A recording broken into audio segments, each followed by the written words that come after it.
The message is clear. There can be no global security without African security.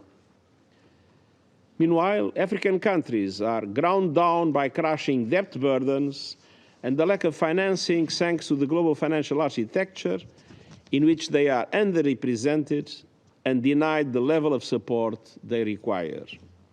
Anne Fitz-Gerald is a director at the Balsillie School of International Affairs. She joins us from Waterloo in Canada now.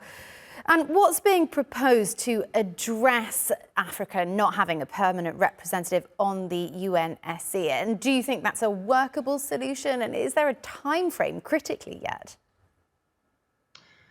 As of yet, there hasn't been a time frame agreed on, but what is happening that we haven't seen in the past are specific proposals being laid down. And I should underscore that this is not a new debate. This debate has been ongoing since my days as a graduate student, and the issue has risen almost in an episodic way, but this is now an issue at the highest level of the organization. It has strategic leadership support and endorsement behind it, and there are specific proposals. So for there to be 2 permanent African members of the United Nations Security Council and 4 always sitting on the non-permanent members group.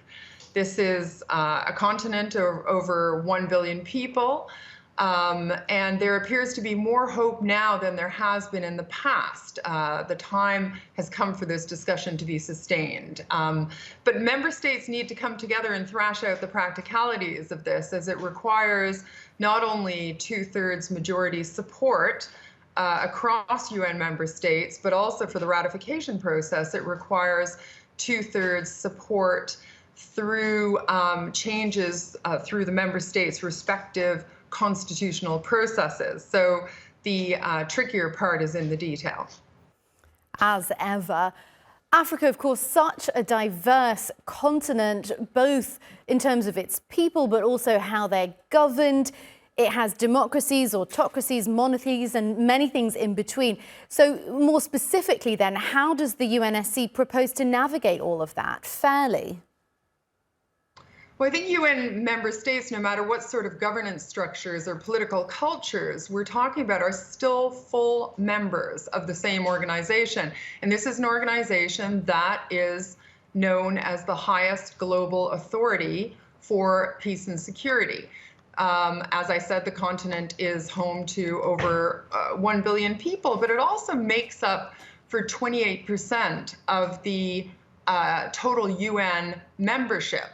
And it is home to the world's global youth, with 65% to 70% of the continent under the age of 30. So if this were a club or an organization or a corporate organization that we were talking about, guidelines that are very well accepted and well supported in equity, diversion, and inclusion would make many people standing up and stomping their feet and asking some real questions. I think we should recognize that also African leaders from the continent have played leading roles in the mediation of peace in the world, have played leading roles in reconciliation processes, and in leading peace support missions in various parts of the world. Absolutely. And I guess what I was getting at is that, you know, currently membership is done on a country-by-country basis, but if they choose 1 or say 2 countries of permanent members, by definition, then dozens of other countries are missing out. So how do they pick? Yeah, this is where the devil is in the detail, and a very tricky process. But I think where we are now is that we have seen all the permanent members at one stage or another voice their support for reform to take place and move forward, and not only in support of the African continent, but also in support of some Latin American, Caribbean countries. So what's agreed upon in the processes will be fundamental here. I think there are 2 other salient points.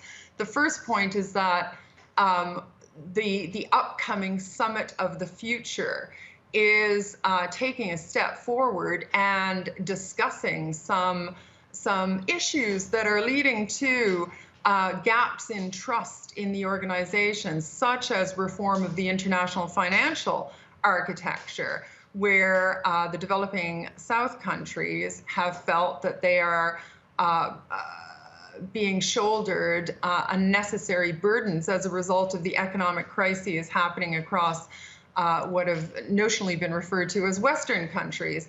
And so with the broad-scale support for reform across the current permanent membership, despite all the global challenges in the world today, as well as that upcoming Summit of the Future, where other tangible issues are high on the agenda, the time is right to be not only bringing this discussion to the highest level, but setting out a roadmap with milestones and agreed upon processes to move the debate forward.